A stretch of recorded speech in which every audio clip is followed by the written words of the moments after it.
Feliz sábado, irmãos. Que a graça, a paz, a misericórdia e o amor de Jesus estejam sobre nós.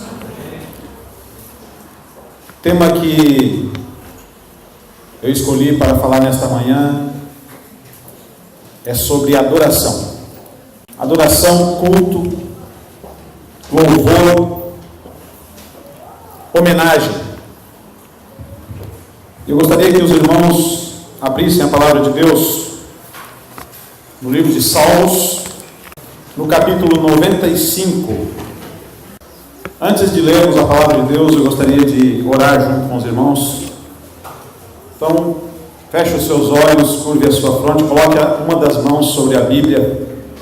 Santo, Santo, Santo é o teu nome, Senhor, Deus de Israel.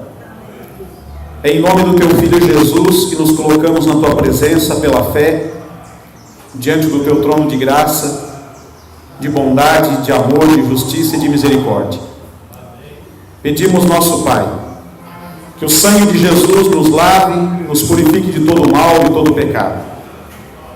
Pedimos nesse momento que o Espírito Santo, o Espírito da verdade, que inspirou, que iluminou os profetas, também nos inspire e nos ilumine, para que possamos entender a tua palavra, e que a tua palavra seja para nós o pão da vida, que a tua palavra seja para nós consolo para a nossa alma, que a tua palavra seja para nós, Senhor, esperança, fé e salvação.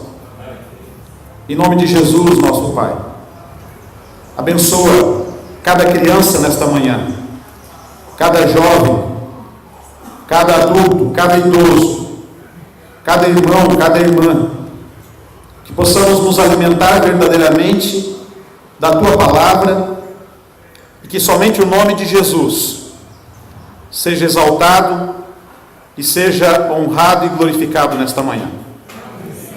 Entregamos esse momento nas tuas mãos, entregamos a nossa vida nas tuas mãos, e que a tua santa vontade seja feita para a honra, glória e louvor do teu nome. Aleluia. Amém, Senhor.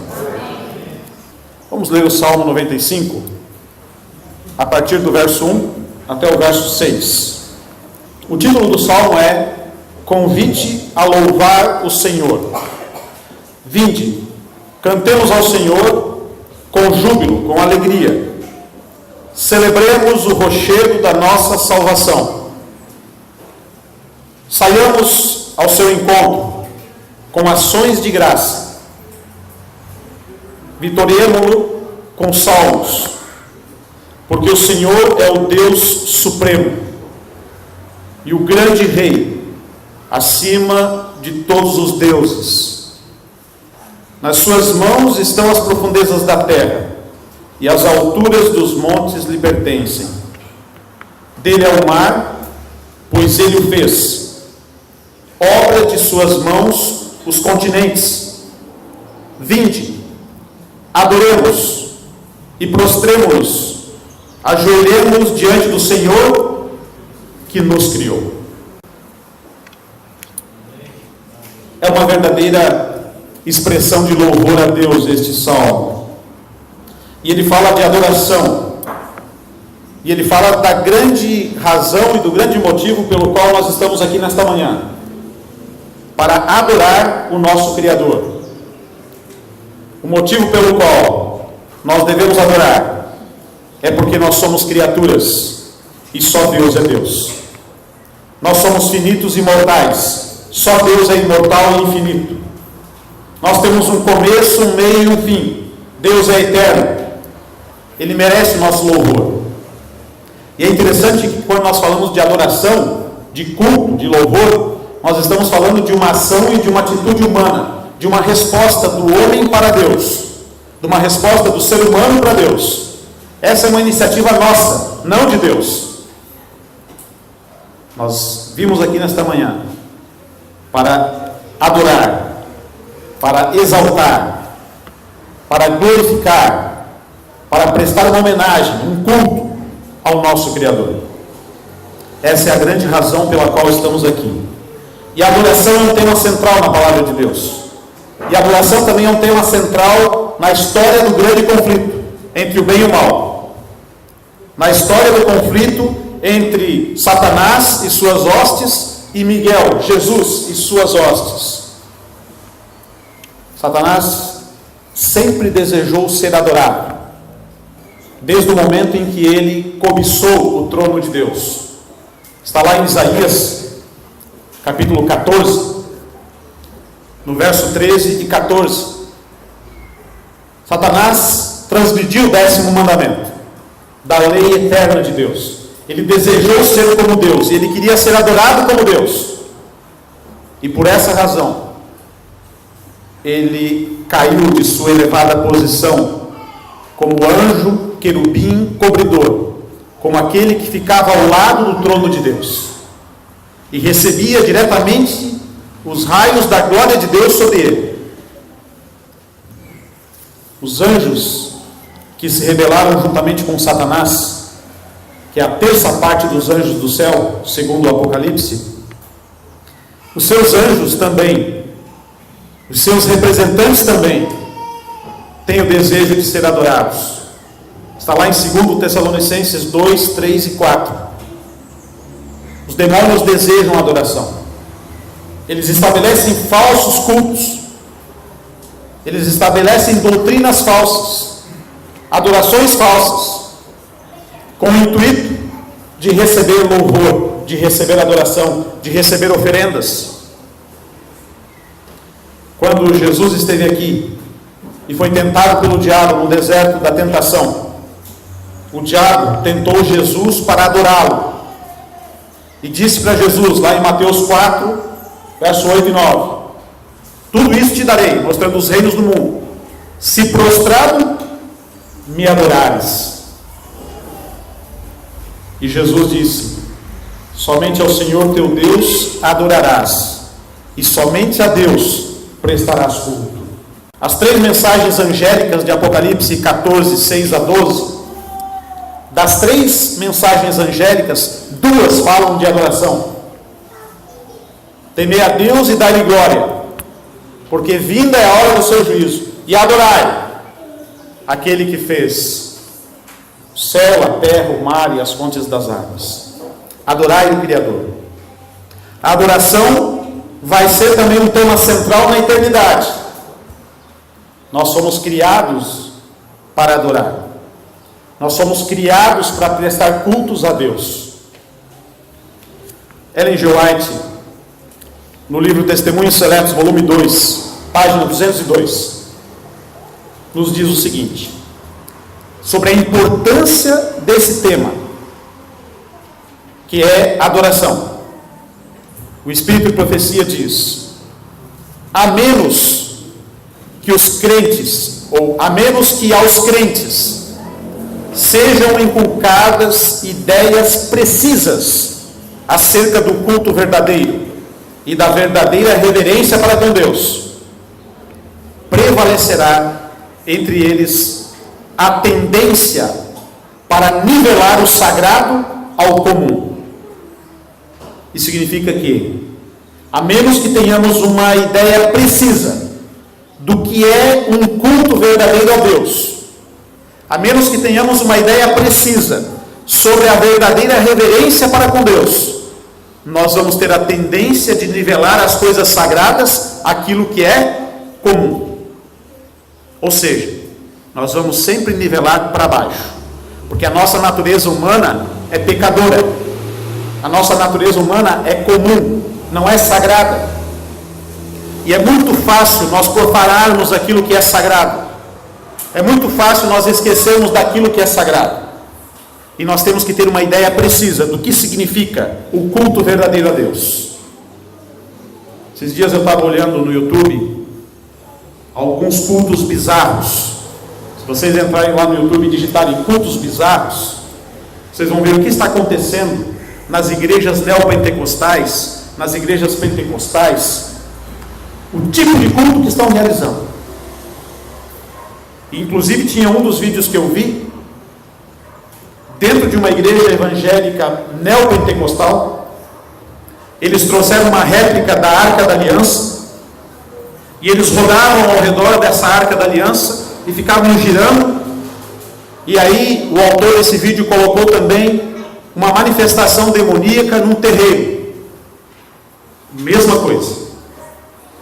A mesma coisa, a mesma dança. Inclusive tem igrejas evangélicas aí, neopentecostais, usando atabaques nos seus cultos.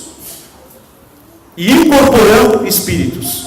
E dizendo que estão adorando a Deus. E tem também um culto neopentecostal chamado reteté. Já ouviram falar? Onde a pessoa fica girando,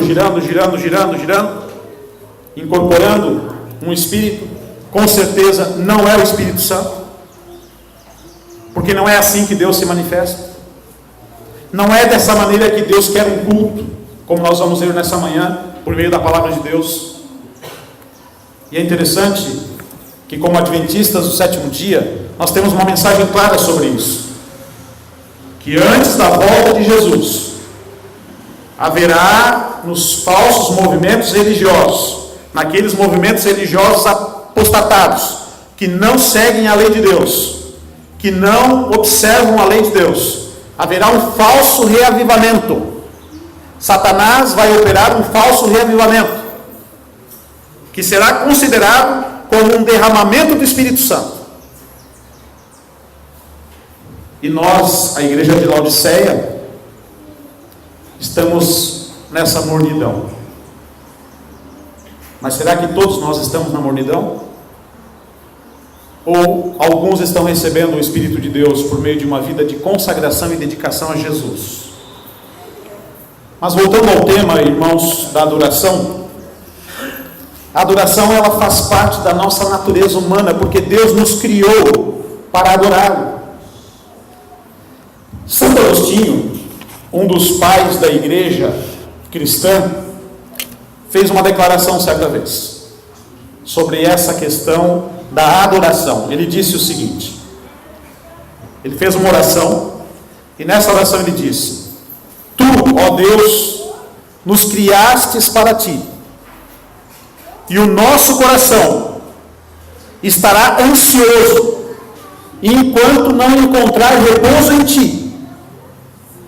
Enquanto não encontrar repouso em Deus, haverá uma ansiedade dentro do ser humano, haverá um vazio dentro do ser humano, que só pode ser preenchido com a adoração, com a verdadeira adoração a Deus. E a ansiedade é uma característica moderna, chega a ser classificada como uma doença pela OMS, Organização Mundial da Saúde.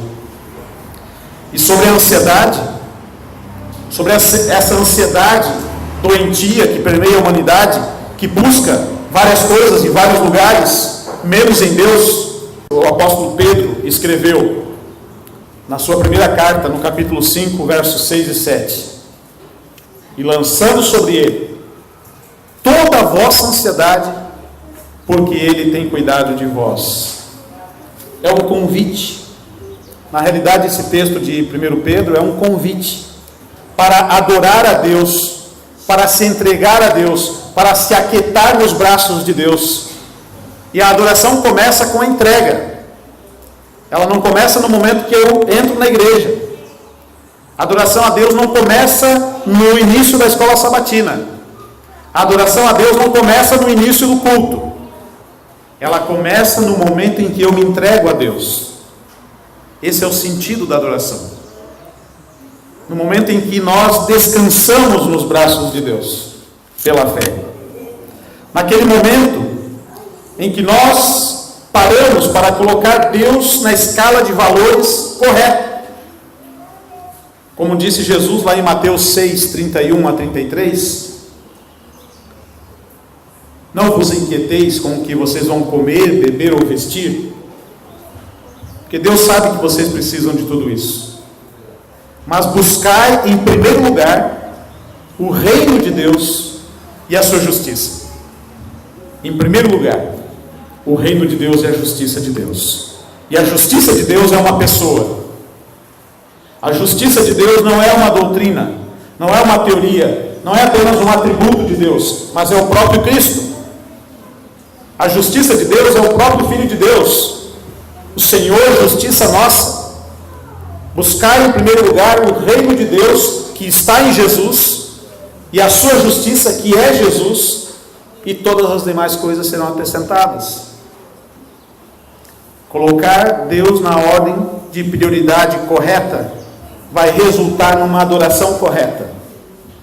Quando nós não colocamos isso durante a semana, quando na segunda-feira, quando no domingo, na segunda, terça, quarta, quinta e sexta-feira, eu não coloco isso como prioridade na minha vida, eu vou entrar na casa de Deus no sábado sem a verdadeira consciência de quem realmente eu vim adorar, se é que eu vim adorar.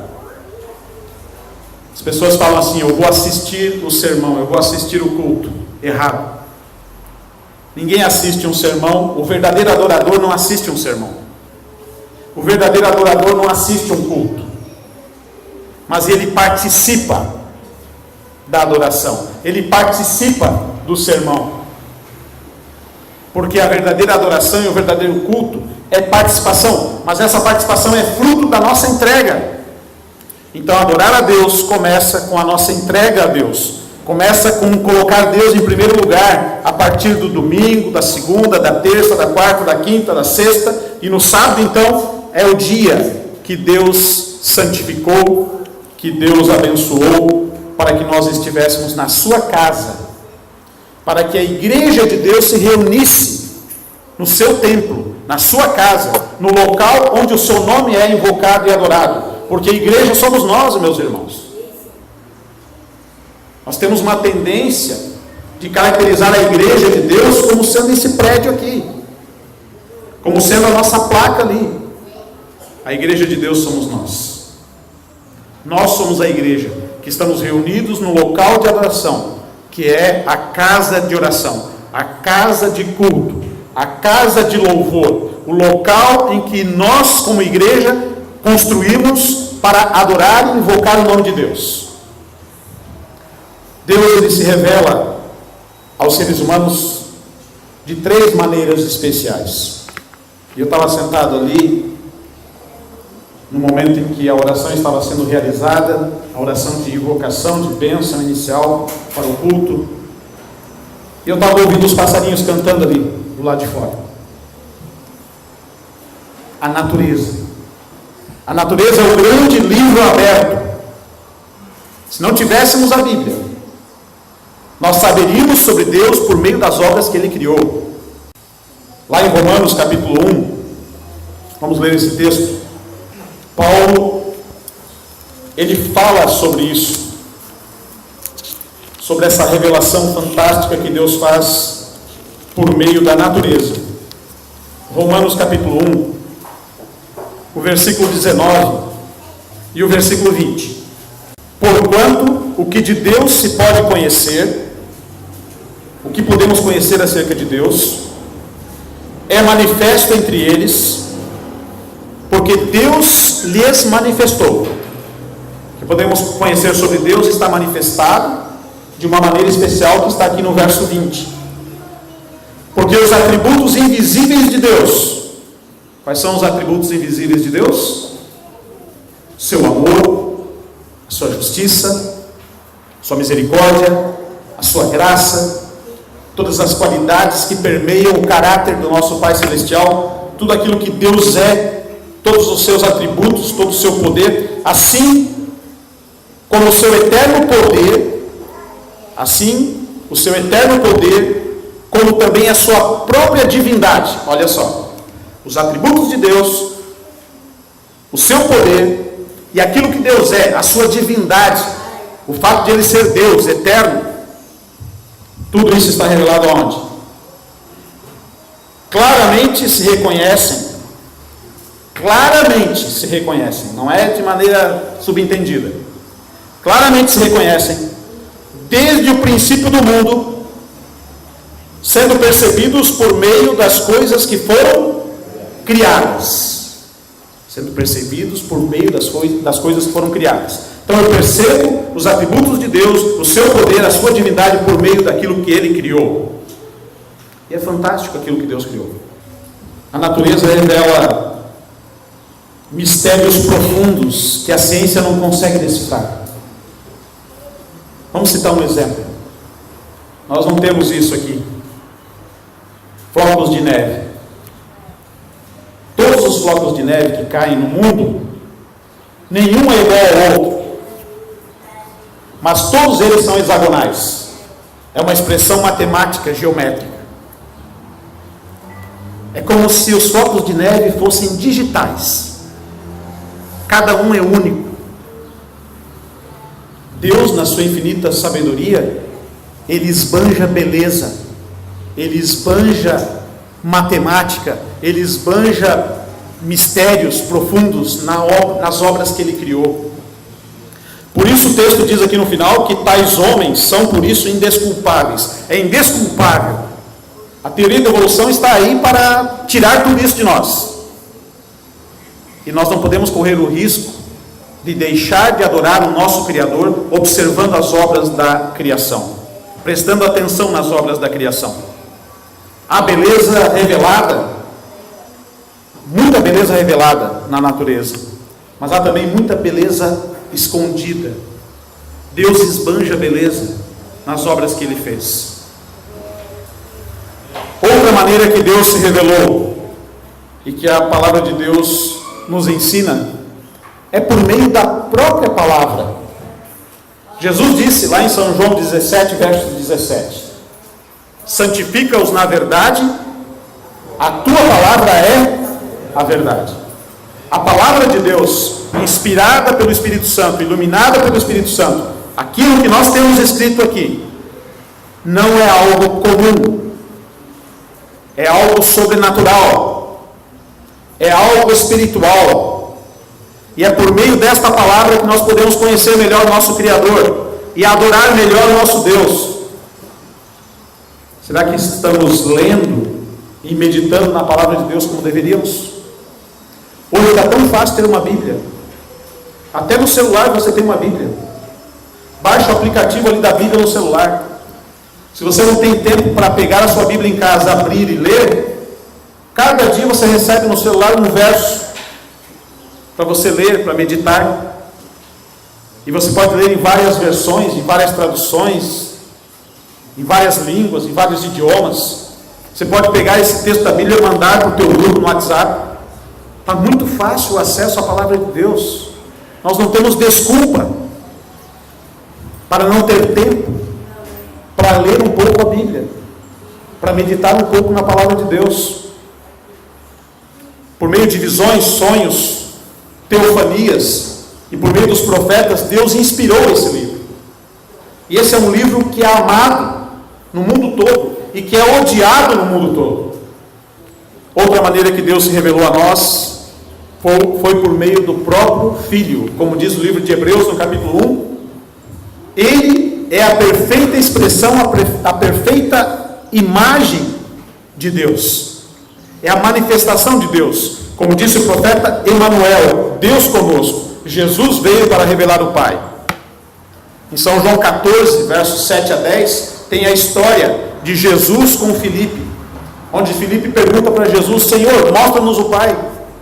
E Jesus olha para Filipe e fala assim para ele: Filipe, há tanto tempo eu estou com vocês e você não me conhece? Quem me vê a mim, vê o Pai. Emanuel, Deus conosco, assumiu a nossa natureza humana, e não assumiu a nossa natureza humana só naquele período, não. Ele assumiu a nossa natureza humana e continua assumindo depois da ressurreição. Jesus é divino e humano.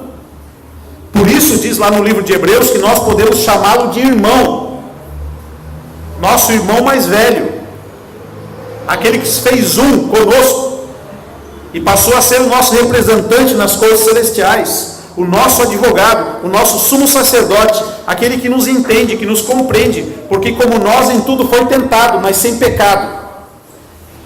Jesus, o nosso Salvador e o nosso Senhor. Deus conosco, o Pai conosco, assumindo a nossa forma, a nossa natureza, pagando o preço por nós, para que pudéssemos herdar a vida eterna. Deus quer que o adoremos com esse espírito e com essa verdade. Em João capítulo 4, verso 23, Jesus disse: chegará o tempo em que os verdadeiros adoradores adorarão a Deus em espírito e em verdade. É no espírito e na verdade.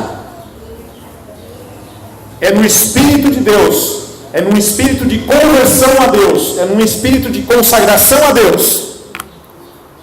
E de verdade. De fundamentação na verdade. A tua palavra é a verdade. Nós temos que nos aproximar de Deus nesse espírito e nessa verdade.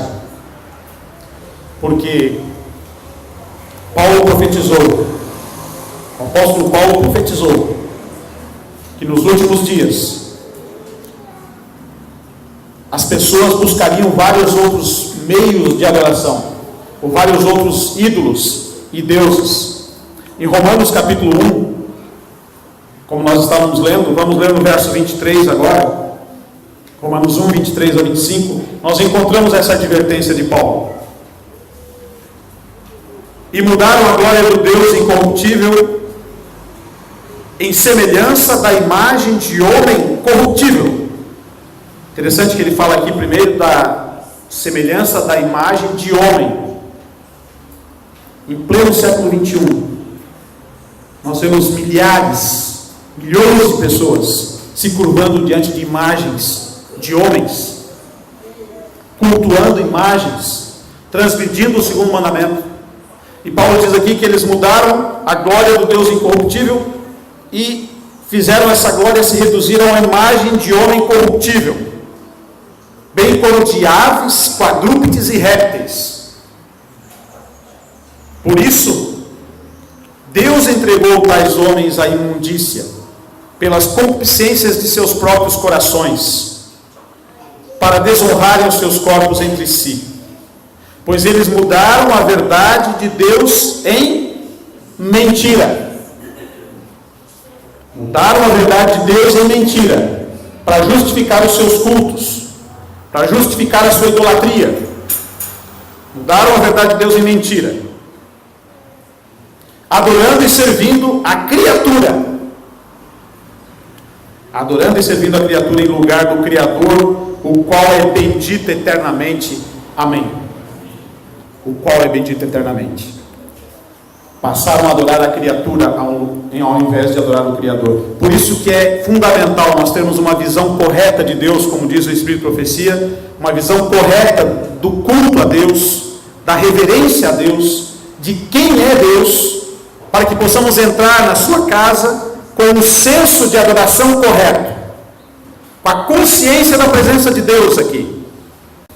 Nós, entretanto, irmãos, como igreja adventista do sétimo dia, graças à misericórdia de Deus, nos alegramos diante do privilégio de vir à igreja para adorar o nosso Criador. O desejo de adorar a Deus nasce de um coração sincero. O desejo de estar na presença de Deus nasce de um coração convertido, nasce de um coração que tem comunhão com Ele. Se a pessoa não tem esse coração sincero, convertido, e não tem comunhão com Deus, ela vai vir à igreja para assistir o culto, não para adorar. Eu gosto, quando eu chego na igreja, de me ajoelhar diante de Deus, na casa de Deus, onde o nome de Deus vai ser invocado, onde o nome de Deus vai ser louvado, vai ser honrado. Não existe outro lugar na face da terra onde isso acontece. Você pode ir em outros espaços aí, a não ser na igreja. Então, eu não posso me comportar na igreja e agir na igreja como um lugar comum. Quero voltar aqui no que o Espírito de Profecia falou. A menos que aos crentes sejam inculcadas ideias precisas acerca do culto verdadeiro e da verdadeira reverência para com Deus, prevalecerá entre eles a tendência para nivelar o sagrado ao comum. Se nós não tivermos clareza do que significa louvar, adorar a Deus, nós vamos agir de maneira comum na presença dele. E a Bíblia tem várias advertências sobre o que aconteceu no passado e o que pode acontecer na nossa vida espiritual se tratarmos aquilo que é sagrado como algo comum, como algo profano. No livro de Salmos, vamos ler mais um texto de Salmos, capítulo 84, o versículo 1 até o versículo 4. Quão amáveis são os teus tabernáculos, Senhor dos exércitos! A minha alma suspira e desfalece pelos átrios do Senhor, pela casa do Senhor. O meu coração e a minha carne exultam, se alegram pelo Deus vivo. O pardal encontrou casa e a andorinha ninho para si, onde acolhe os seus filhotes. Os teus altares, Senhor dos exércitos, Rei meu e Deus meu. Bem-aventurado Senhor, os que habitam em tua casa, louvam-te perpetuamente. Aqui o salmista está falando desse desejo de adorar, que tem que surgir de dentro da nossa alma, e que tem que ter motivos para vir aqui, adorar a Deus. E o grande motivo, um dos grandes motivos, além da criação, além de Deus ser o nosso Criador, de ser o nosso doador da vida, o mantenedor da nossa vida, aquele que nos dá a respiração, aquele que nos mantém vivos, é o fato de que Ele é o nosso Redentor, o nosso Salvador. Ele nos redimiu, Ele nos justificou, Ele, por meio da sua graça, nos considera inocentes. Nós somos culpados, nós estamos condenados à morte nesse mundo. Neste mundo nós vamos morrer um dia, se Jesus não voltar antes, se nós tivermos o privilégio de ver Jesus voltando e não passar pela morte. Um dia todos nós aqui vamos morrer. Nós estamos condenados e sentenciados à morte pelo diabo. Foi Satanás que fez isso com a humanidade, quando ele enganou os nossos primeiros pais. Ele nos condenou à morte. Ele nos condenou a uma vida de sofrimento, de miséria e de destruição. E é isso que ele deseja para cada um de nós. Satanás não tem nenhuma boa intenção em relação a nós.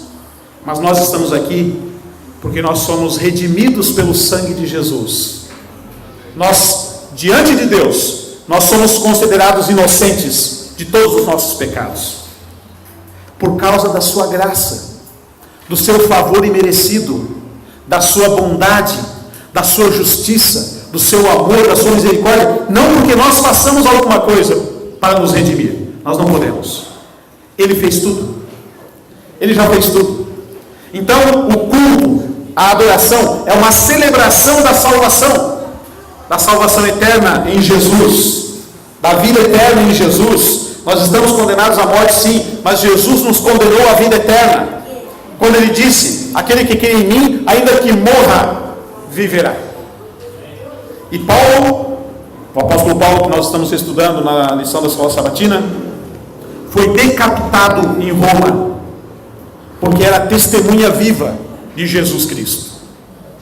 Mas esse mesmo apóstolo que foi decapitado em Roma, escreveu 1 Coríntios 15, falando da ressurreição dos mortos, onde ele diz que chegará um dia em que, num momento, num abrir, fechar dos olhos, num piscar de olhos, o nosso corpo mortal passará a ser imortal, o nosso corpo incorruptível vai passar a ser incorruptível, aquilo que é carnal passará a ser espiritual, e nós estaremos para sempre com o Senhor, porque a nossa verdadeira vida não é neste mundo. A nossa verdadeira vida é no reino de Deus, na presença de Deus, e é lá, neste reino, e é lá, na presença de Deus, que nós vamos participar do que a Bíblia fala de grande culto de louvor e adoração. Abra sua Bíblia em Apocalipse capítulo 7. Vamos ler aqui no verso 9 até o verso 12. Depois destas coisas, diz o apóstolo João, vi e eis grande multidão que ninguém podia enumerar, de todas as nações, tribos, povos e línguas, em pé diante do trono e diante do Cordeiro, que é Jesus, vestidos de vestiduras brancas, com palmas nas mãos, e clamavam em grande voz, dizendo: ao nosso Deus, que se assenta no trono, e ao Cordeiro, pertence a salvação. Este vai ser um momento de culto e de adoração na eternidade, onde nós vamos reconhecer mais uma vez que Deus é o nosso Salvador, que nós estaremos lá pela graça dele, que nós estaremos lá pelo sangue de Jesus, que nós estaremos lá pela bondade dele, pela misericórdia dele, pelo amor dele, que nós estaremos lá porque ele quis assim, a sua graça. E no verso 11 diz que junto conosco, junto com aqueles que estarão lá um dia prestando esse culto de adoração e louvor a Deus, todos os anjos estavam de pé, rodeando o trono, os anciãos e os 4 seres viventes, e ante o trono se prostraram sobre os seus rostos, e adoraram a Deus, juntamente com os salvos, vão se prostrar, vão se curvar diante de Deus, e vão adorar a Deus, vão prestar um culto a Deus, dizendo: amém. O louvor, e a glória, e a sabedoria, e as ações de graça, e a honra, e o poder, e a força, sejam ao nosso Deus pelos séculos dos séculos. Amém. Os atributos invisíveis de Deus, que estarão diante de todos, serão exaltados. O caráter de Deus será exaltado. Que culto maravilhoso! Você tem adorado a Deus? Você tem se sentido na presença de Deus na igreja? Ou você tem vindo na igreja para assistir o culto? Estamos adorando a Deus? Como tem sido a nossa adoração?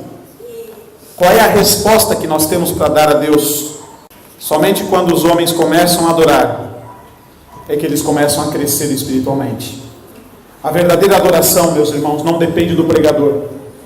Tem gente que vai embora quando sabe que tem alguém que vai pregar, né? Mas coloque isso na sua cabeça. A verdadeira adoração não depende do pregador. A verdadeira adoração não depende do local. Nesse momento, ao redor do mundo, tem irmãos nossos que estão debaixo de árvores, adorando a Deus. A verdadeira adoração não depende do local, mas a verdadeira adoração depende da atitude do nosso coração diante de Deus. E Deus conhece o nosso coração. Só Ele conhece verdadeiramente o nosso coração. Porque a adoração é a resposta espontânea do homem a Deus, diante do seu amor, diante da sua bondade, diante da sua misericórdia. Que Deus nos sustente para entendermos a importância de vir à igreja, não para assistir a alguma coisa, mas para adorar aquele que nos criou, aquele que nos redimiu e aquele que vive para interceder por nós, Jesus. Que Deus abençoe você e que Deus me abençoe para isso.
Vamos orar. Nosso Pai, nosso Deus e nosso Criador, te louvamos pela Tua palavra, Senhor. Te louvamos porque o Senhor é o nosso Criador. Te louvamos porque o Senhor é o nosso Redentor. Te louvamos pelo dom da vida eterna por meio de Jesus. Pedimos que nos torne, ó Deus, verdadeiros adoradores, que possamos Te adorar em espírito e em verdade, que possamos reconhecer que somente Tu és Deus, que possamos reconhecer o Teu poder por meio da natureza, por meio da Tua palavra, por meio do Teu Filho Jesus. Perdoa os nossos pecados, Senhor, se muitas vezes o nosso culto, a nossa adoração e o nosso louvor a Ti são caracterizados por irreverência, por descuido. Ajuda-nos a olhar para as Tuas coisas como sagradas, abençoadas, iluminadas por Ti.